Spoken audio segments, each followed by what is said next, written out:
Olá, né? Boa noite a todos. Vamos dar início aí a mais uma atividade do PET, né? Seria, no caso, a atividade cultural, uma apresentação cultural, né? Então, a atividade cultural dessa semana é do aluno Tácito, e ele vai apresentar aí sobre a matemática da música ou a musicalidade da matemática. Pode ficar à vontade, Paulo. Desculpa, Tácito. Boa noite a todos. Então, como o professor já deu as boas-vindas aí, eu vou apresentar a atividade cultural. Música, pela definição formal do dicionário, é uma combinação harmoniosa e expressiva de sons, né? A arte de se exprimir segundo regras variáveis da época, da civilização, da cultura. Mas a gente sabe que ela é muito além disso. Portanto, a gente pode concluir que ela é um tipo de arte que trabalha com a harmonia entre os sons e que é usada na representatividade de um povo, podendo assim, né, ser analisada de forma subjetiva. Vamos então entender a história da música, onde que ela começou, suas origens. Eu vou abordar aqui uma linha do tempo, mas de maneira bem geral mesmo, bem sucinta. As evidências mais antigas que a gente tem consta da época da pré-história, há mais de 50 mil anos, em que os seres humanos desenvolviam ações sonoras baseadas na observação dos fenômenos da natureza, que poderia ser, por exemplo, o barulho das ondas, barulho dos trovões, comunicação com os animais, o vento nas árvores, enfim, né, a natureza mesmo. Naquela época, vale ressaltar que esses sons eles não eram considerados de fato como música, era apenas uma forma de comunicação. Mas haviam alguns rituais sagrados e algumas danças que podem ser vistas aí na figura. Depois disso, lá no Egito Antigo, no século 4000 antes da era cristã, a música já passou a ser mais presente. Tanto é que ela passou a ser representada como um importante elemento religioso, né? Isso porque ela era usada como uma complementação dos rituais sagrados. Ela meio que veio para enriquecer esses rituais. Era muito era muito comum os rituais da agricultura, né? Pedindo chuva, pedindo é, uma colheita abundante, orando pelo controle das pragas e tudo mais. Nesse período, começou a usar os instrumentos musicais. Aí tinha, por exemplo, as harpas, as flautas, instrumentos de percussões, como que está aí na gravura. Depois do Antigo Egito, lá na região da Mesopotâmia, que fica entre os rios Tigre e Eufrates, mas hoje, se não me engano, pertence ao Iraque, né, a região da Mesopotâmia. Lá habitavam três tipos de povos: os sumérios, os assírios e os babilônicos. Foram encontrados nessa região harpas de 3 a 20 cordas, que pertenciam aos sumérios. Então a gente pode perceber que nessa região, nessa época, a música começou a se dar uma incrementada, né? Porque os instrumentos começaram a se diversificar. É muito mais complexo, né? Uma harpa de 20 do que uma de 3. Então, nesse período aí, teve uma, uma evolução, né, um desenvolvimento bastante considerável. É, da Mesopotâmia, a gente parte lá para a China e para a Índia, no continente asiático, né, em torno de 3000 a.C. Nessas regiões, a música estava também ligada à espiritualidade. A cítara era bastante usada e o sistema musical que se utilizava naquela época era a escala dos 5 tons, né, que a gente vai ver mais para frente, denominada escala pentatônica. Depois, na Grécia Antiga, podemos observar que a cultura musical funcionava como uma espécie de elo entre os homens e a divindade, né? Tanto é que a palavra música, ela vem do termo grego, não sei se está a certa pronúncia, musique, que significa a arte das musas. Musas, né, nada mais era do que as deusas gregas que inspiravam a ciência e a arte daquela época, né? A mitologia grega, também tem a romana, né, e assim vai. Agora, na Idade Média, a gente sabe pela história, né, que a Igreja Católica, o catolicismo, teve uma presença marcante na sociedade daquela época, né, que também influencia nos dias atuais, que ditava, né, a conduta moral, social, política e também artística, né, também na música. Então, a música, ela também foi afetada e teve várias mudanças na forma de cantar e compor essas músicas. Uma curiosidade dessa época, né, é o que o Papa Gregório I, ele compôs, né, uma série de regras para os cantos, né, as músicas que se cantavam nas missas, nos rituais religiosos, batizados, casamentos, e que se deu o nome de canto gregoriano, né, que se utiliza até hoje. No Renascimento, em oposição, né, à Idade Média, passou a ter a razão como uma forma de pensar sobre a música, e não mais o catolicismo, né, como era na Idade Média. A música, ela passou a ter características mais universais, né, e buscava se distanciar dos costumes da igreja, né, objetivando assim, né, o homem, né, a razão em si, do conhecimento científico, né. A partir do século XVII, lembrando que o século XVII vai de 1601, né, até 1700, o movimento barroco promove mudanças marcantes no cenário da música. Ele foi um período muito importante, porque apresentou novas características, como o modo maior e o modo menor, né? Para quem estuda música, vê isso com mais detalhe, né? Mais aprofundamento. No Barroco também teve o surgimento das óperas, né? E das orquestras, que até hoje, assim, a gente consegue ver, né? Depois, no catolicismo, de 1750 a 1830, a música adquire objetividade, equilíbrio e clareza formal. Conceitos, né, já utilizados na Grécia Antiga, mas que aqui se tomam uma proporção ainda maior. O uso de instrumentos e as orquestras, né, do movimento anterior, eles ganham ainda mais destaque e novas estruturas musicais são criadas, né? Como, por exemplo, a sonata, a sinfonia, o conceito e o quarteto de cordas, né? Entre outros. Alguns artistas famosos dessa época aí que a gente conhece, né? Que bem famosos aí, na imagem está representado, como o Beethoven, né? Bastante famoso.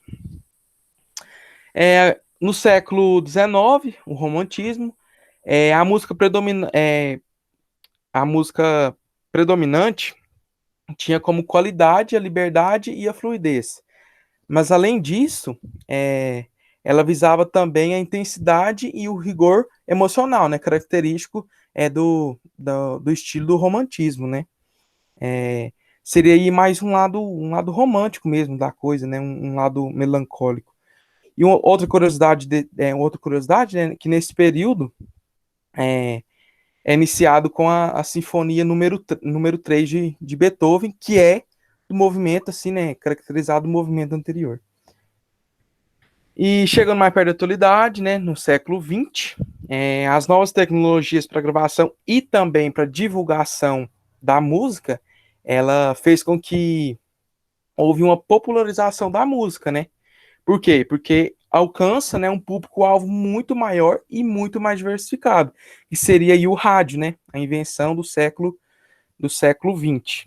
E também com isso, né, alcançando um público maior e mais diversificado, a gente, a gente tem aí uma diversificação da música, né?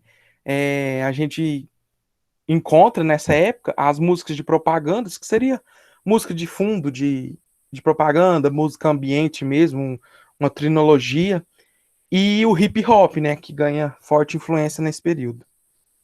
Chegando por fim agora nos dias atuais, na atualidade, o uso da internet, né, dos smartphones aí, dos computadores, dos tablets, tornou-se muito mais fácil a criação, né, dessas músicas, composição, né, tornando aí em escala global. Hoje eu posso publicar uma música na internet, uma pessoa do outro lado do mundo, né, consegue escutá-la, né, reproduzi-la. E isso fez com que a música diversificasse ainda mais, né? Tanto é que a gente aí pode listar vários, né, inúmeros estilos, gêneros musicais, né? Cantores, né? Enfim. Analisamos a história, né? A história da música até agora de uma forma histórica mesmo, né? Como surgiu, onde, como, né? Mas agora a gente vai olhar sobre uma forma diferente. Como que a música foi criada olhando para ela como uma disciplina, né? Como algo a ser estudado, algo a ser questionado. E, e para isso a gente tem que olhar o seu início, né? O início da música, ele teve que passar pelos currículos de referência das artes liberais, que datam desde a antiguidade até o final da Idade Média. O que eram esses currículos, né? Eles eram basicamente um modelo de ensino, né, que a sociedade daquela época utilizava. Se a gente for olhar para os dias atuais, a gente tem currículo básico comum, a BNCC, os parâmetros, né, enfim, seria os documentos, né, os currículos que direcionavam, né, o método de ensino. O primeiro, o Trivium, né, Trivium 3, era formado então por essas três disciplinas, a gramática, a lógica e a retórica. O segundo, que é o que importa mais para a gente, Quadrivium, ele trouxe uma inovação, né, que foi responsável por sintetizar o tempo e o espaço e os números. Ele permitiu fazer uma certa aplicação da teoria à prática, né, conciliar essas duas coisas, né, tornando sim mais didático, né. As disciplinas, né, no Quadrivium, elas não eram mais tratadas como algo isolado, né? Como teve essa conciliação, um dependia do outro. Então, dessa forma, a gente pode analisar aí, ó, a, a aritmética, né? Ela representava, né? Estudava os números em repouso, as suas propriedades, as operações, tudo mais. E a música era nada mais que esses números, né? A aritmética em movimento, né? No cotidiano. Aí, a partir daí que começou, né, a estudar a música como uma disciplina, algo a ser estudado. Temos também a geometria e a representação da geometria na realidade seria a astronomia, né, os astros. Quem foi começou a estudar a música? Foi o matemático Pitágoras, né, junto com o seu discípulo Filolaus, que viveram na Grécia Antiga. Eles foram responsáveis pelo primeiro experimento que uniu matemática à música, né, que fez essa integração, né, da teoria à prática. Foi muito importante essa contribuição deles, porque permitiu a afinação de instrumentos daquela época que até hoje a gente usa, né? É essencial afinar um instrumento, né? Senão fica totalmente dissonante, né? O som fica ruído, né? Enfim. Existe uma lenda que a gente chama, que foi retratado com, intitulada, né? Lenda dos Martelos, que diz que o Pitágoras estava passando por uma oficina de ferreiros, uma ferraria mesmo, né? E escutou os sons produzidos pelo bater do martelo em outro martelo, né? Dois ferros se batendo, né? Que é na ferraria.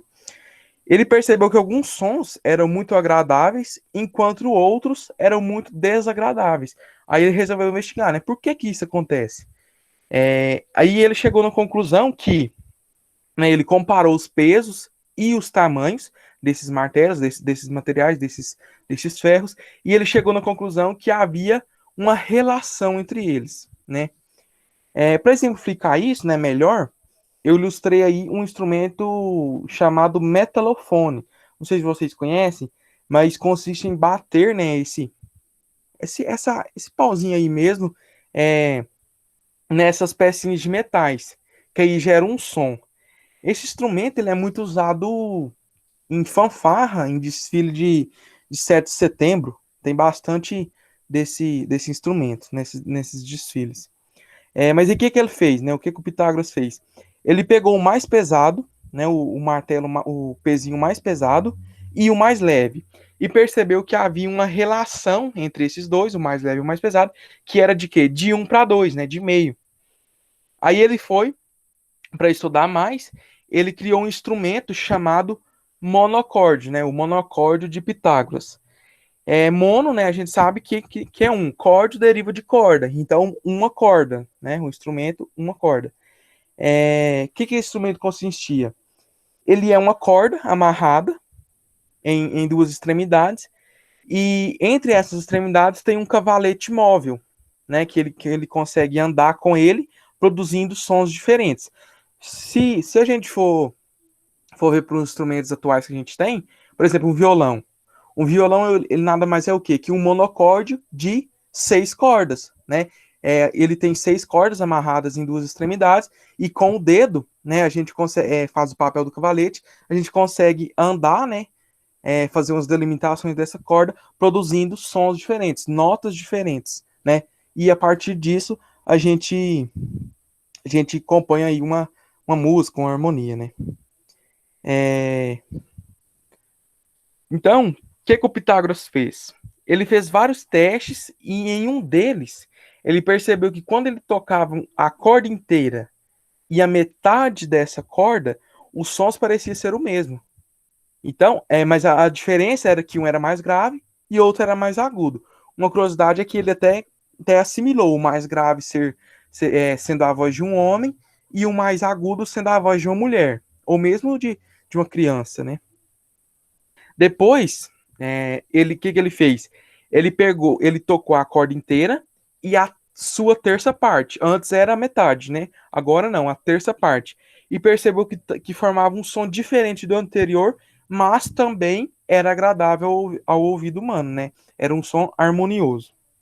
Ele repetiu esse passo outra vez, né? Não tocando mais agora a terça parte, e sim a terça da terça parte, ou seja, a nona parte, né, dessa corda, que produzia também uma combinação boa.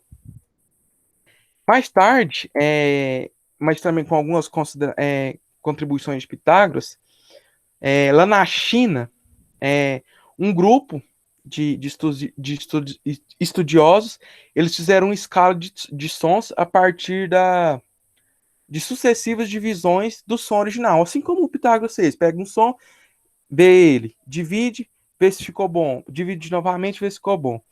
E o que eles encontraram, né? Eles encontraram a escala Dó, Sol, Ré, Lá, Mi e Si. Só porque eles perceberam que o primeiro som, que é o Dó, né? E o último, que é o Si, eles pareciam ser o mesmo, pareciam, né? Aí o que eles fizeram? Eles unificaram, não, então vamos colocar ele como sendo só um, vamos unir o Dó com o Si. Antes era 6, agora então com a união ficou 5. Isso é o quê? É justamente a escala pentatônica que eu citei anteriormente. Quem toca piano, quem toca teclado, se eu não me engano, o Paulo toca, ele deve saber isso muito bem, que dá para ver isso. Ó, a gente tem 5, como funciona um teclado, né, um piano de 5 em 5. Vocês podem ver aí que tem 5 pecinhas pretas. O Pitágoras, né, voltando no Pitágoras, o que ele fez, né? O que ele construiu? Ele construiu a gama pitagórica, que é o que a gente conhece hoje, que é o Dó, Ré, Mi, Fá, Sol, Lá, o Si e o Dó, né? O Pitágoras percebeu que cada um desses sons, cada uma dessas notas, eram formadas por podia representar essas notas por uma fração, né? Em que essa fração é o quê? Uma parte da corda inteira, que está representada aí, né?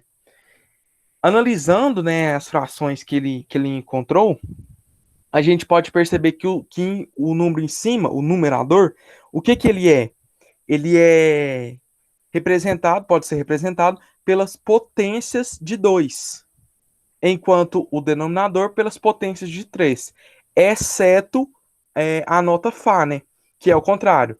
3 em cima, o numerador, é o quê? 3 elevado a 1. E embaixo 4, 2 ao quadrado. Só o Fá que inverte. Analisando, né, a escala musical que o Pitágoras fez, a gama pitagórica, o que a gente percebe? Que ela consiste em apenas números racionais, né? E esses números racionais se baseiam especificadamente nos números naturais 1, 2, 3 e 4. E justamente esses números, né, os pitagóricos, né, aqueles que seguiam, idolatravam Pitágoras, eram o quê? Eles compunham o quê? O tetráctis, que é esse símbolo aí, esse triângulo. Eles acreditavam que esses números eram sagrados, porque se a gente for somar, né, na primeira linha ali do tetráctis tem né, uma unidade, que representaria o número 1. Na segunda, duas bolinhas, representaria o número 2.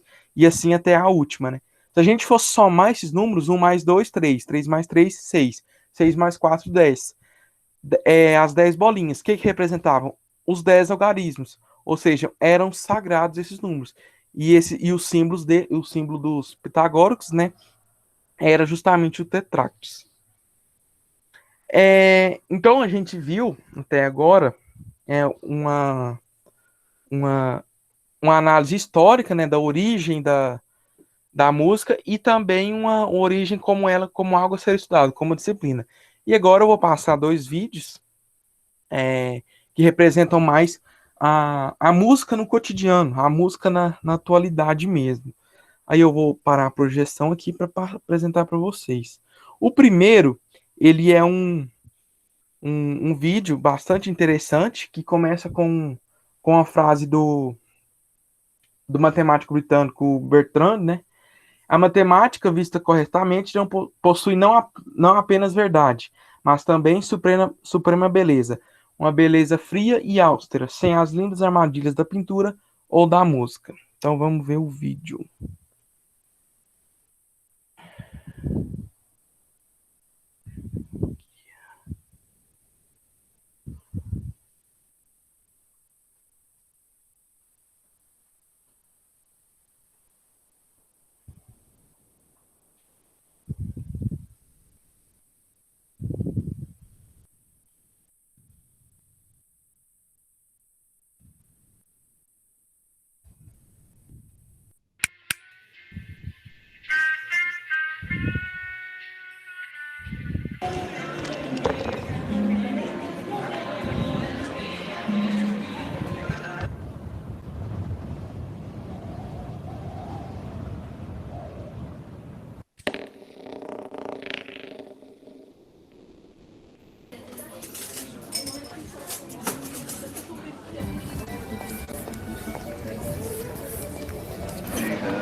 Então, a gente pode perceber aí no vídeo, né, que, que a matemática está em tudo, né, em tudo e em todo lugar ao redor, dos que nos rodeia, né? Está aí como progressão, como geometria, como álgebra, como, né, probabilidade, todos os conceitos que a gente utiliza mesmo na matemática. E agora, o segundo vídeo é uma música do Zeca Baleiro. Eu até coloquei a letra para vocês acompanharem no PowerPoint na apresentação, mas aí aqui não vai ter como vocês acompanharem, então só com o vídeo mesmo. Deixa eu colocar aqui para apresentar.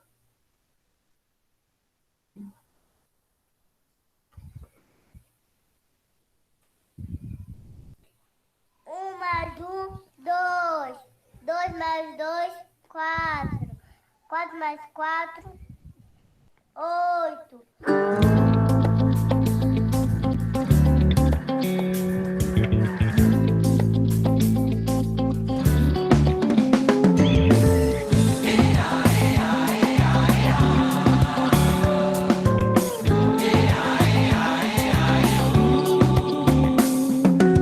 Nunca fui muito bom em matemática, coisa que eu só aprendi na prática.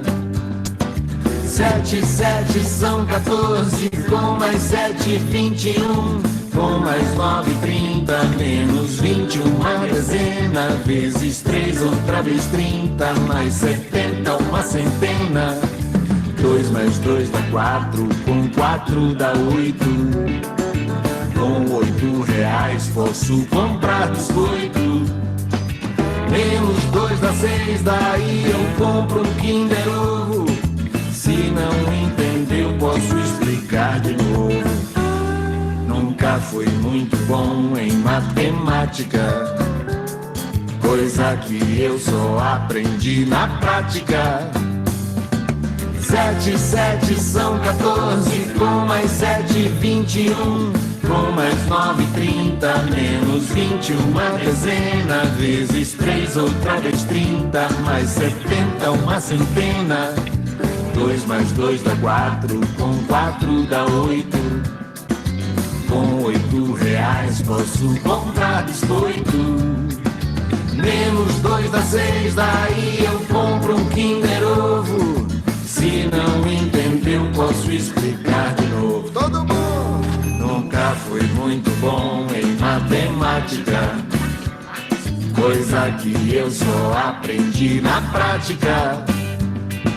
7, 7 são 14, com mais 7, 21, com mais 9, 30, menos 21, uma dezena, vezes 3, outra vez 30, mais 70, uma centena. 2 mais 2 dá 4, com 4 dá 8. Com 8 reais posso comprar biscoito.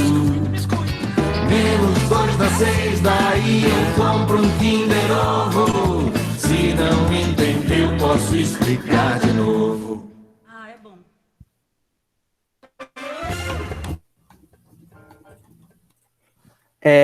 Então foi só para descontrair mesmo aí. Eu até coloquei na apresentação a letra da música, depois se quiser dar uma olhadinha. E essas foram minhas referências, né? Então foi isso, pessoal. Olá, Tácito, muito obrigado por ter apresentado. É muito interessante a perspectiva da música e a matemática, né? Sempre andando juntas aí, né? E, bom, desde a nossa antiguidade até os tempos atuais, né? Vimos alguns comentários que, assim, à medida que você foi apresentando, né? O Paulo colocou algumas coisas, né? Como você falou na época da Idade Média, né? A Igreja Católica contribuiu muito com a música através dos cantos, né, gregorianos, e até o Paulo comentou que aqui na cidade de Uberaba a gente tem um coral aí de canto gregoriano.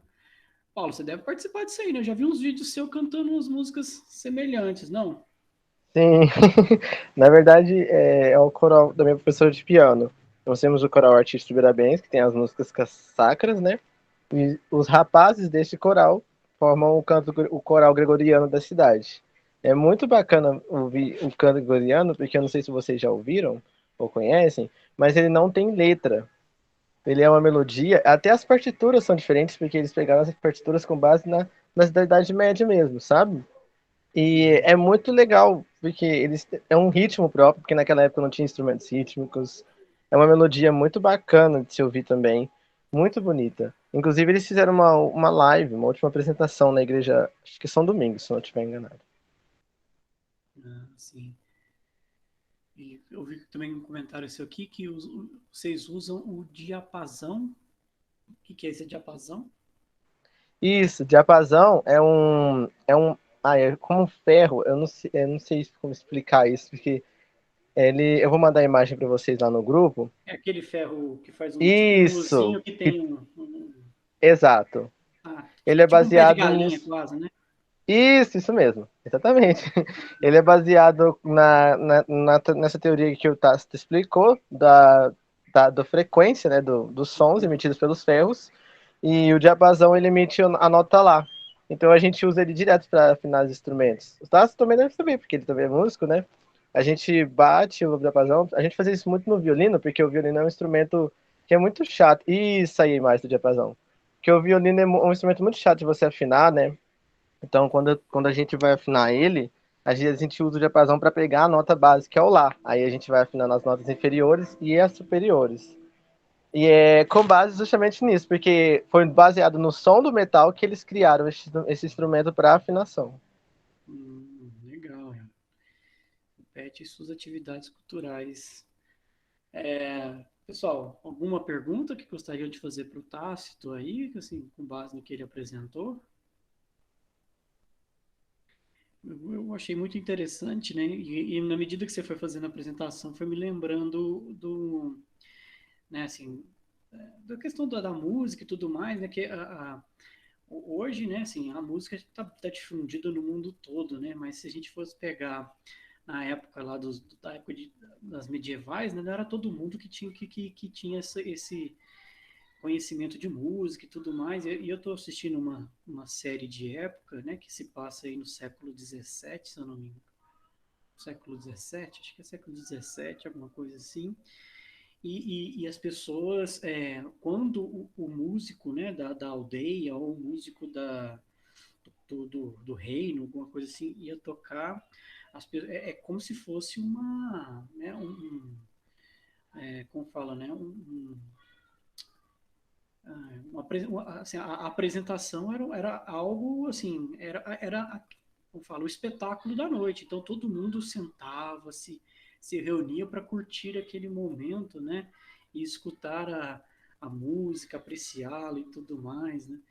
E, e o legal também, assim, né, que passou-se na série, né? Mas acredito que talvez tenha algum respaldo histórico, né? É que o, o dono no caso ali do castelo, do reinado ali e tudo mais, ele pagava caro, né, para aquele músico, assim, para contratar aquela pessoa para ficar ali exclusivamente para tocar para eles, né, como sendo, para ser como fala, né, a pessoa que ia levar essa arte para né, os seus moradores ali. Então, eu achei bem interessante esse contexto, né? E com relação à música e matemática, eu acho que tem muitas pesquisas já relacionadas a essa área. A gente já tivemos aqui na UFTM, se eu não me engano, um professor, uma palestra, tô com dúvidas se já foram duas, mas a primeira, acho que na primeira semana da matemática, nossa, se eu não me engano, nós tivemos um professor, não me lembro agora se ele é da USP, que veio apresentar para a gente uma palestra fazendo justamente essa relação entre matemática e música. É algo bem legal, né? Paulo colocou aqui também que Johann Sebastian Bach tocava para os reis, né, da sua época. O Victor colocou também que no PIBID estávamos falando de música e matemática recentemente. Relacionou bastante com a curiosidade apresentada. Acho que é um tema bem interessante, bem legal e que bom, né, que a gente pode, né, tá relacionando de certa forma com a matemática aí, né?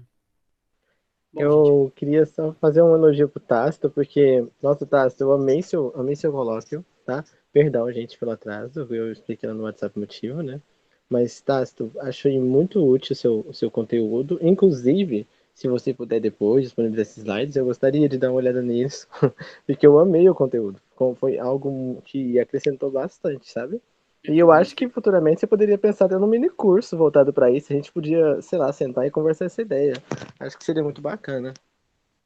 É algo bem legal numa semana matemática, ou até mesmo que, né, um curso voltado para os nossos, para nós aqui do curso do PET, né? Sim, Pode, pode ser tanto pra gente quanto no Nacemate. Enfim, são exatamente. muitas possibilidades. Não, que legal que vocês gostaram, né? Depois eu posso disponibilizar sim.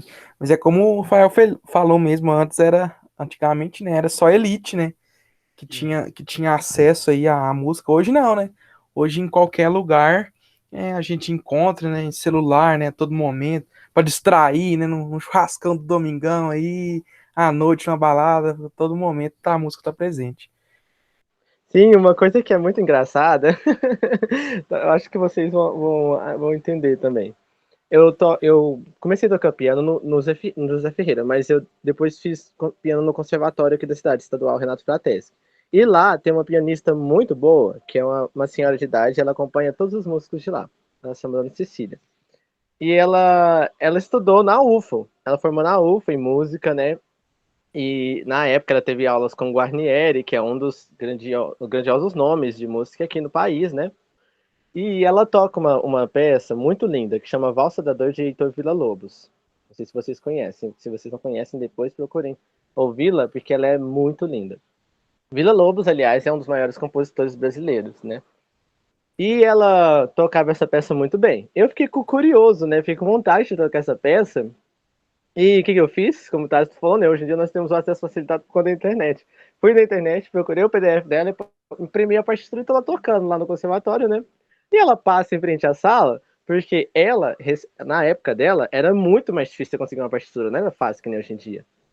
Ela conseguiu a partitura da Valsa da Dor, que ela foi reconhecida por essa peça, inclusive. Ela era a única pianista aqui em Uberaba que tocava essa peça e apresentou em vários lugares, porque ela tocava muito bem, né? E na época dela, o Guarnieri, que era esse professor lá da UFO, acredito que ele esteja até aposentado, não me lembro bem se ele já aposentou.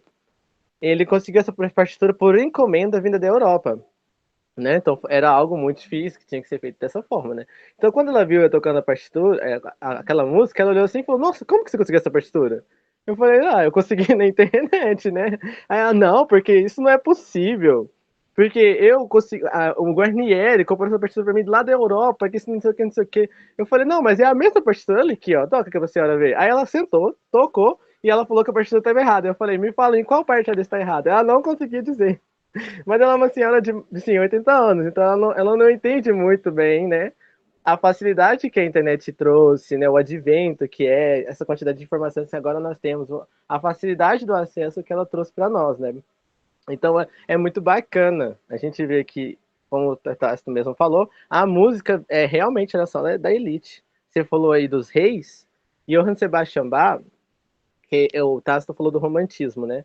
Ele é o pai do romantismo, ele é o maior representante do barroco, perdão. Ele falou do barroco, e Johann Sebastian Bach é o maior símbolo do barroco. E ele tocava para os reis. O começo dele foi muito simples, ele não tinha um piano em casa, os pais dele incentivavam muito a música, e ele começou tocando no órgão de uma igreja perto da casa dele, que ele sempre foi protestante, né? E aí foi crescendo, ele foi aprendendo com padres na época, que eram os que ensinavam, e depois começou a tocar tão bem que os reis pagavam para ele tocar. Então, sim, como o Tassi falou, era muito elitizada a música, não era todo mundo que tinha acesso. Era só nobreza. E hoje em dia todo mundo pode ouvir a música clássica pelo Spotify, pelo YouTube. Enfim, existem vários canais, né? E foi muito facilitado. Isso é muito bacana. Bom, gente, então eu gostaria de agradecer novamente aí o Tácito, né, pela apresentação da sua curiosidade cultural. E, bom, desejar a todos aí uma boa noite, né, e uma boa semana. Infelizmente, a gente não tem como mais prosseguir conversando sobre o assunto, né, porque muitos têm aula agora às 7, então ficamos por aqui. Então, muito obrigado, Tácito, parabéns aí pela apresentação, foi muito legal mesmo. E é isso. Obrigado a todos. Tenham todos, então, uma boa noite. Nos vemos, então, na próxima terça. Eu que agradeço. Boa noite. Até mais, galera, então. Boa noite, gente. Boa noite a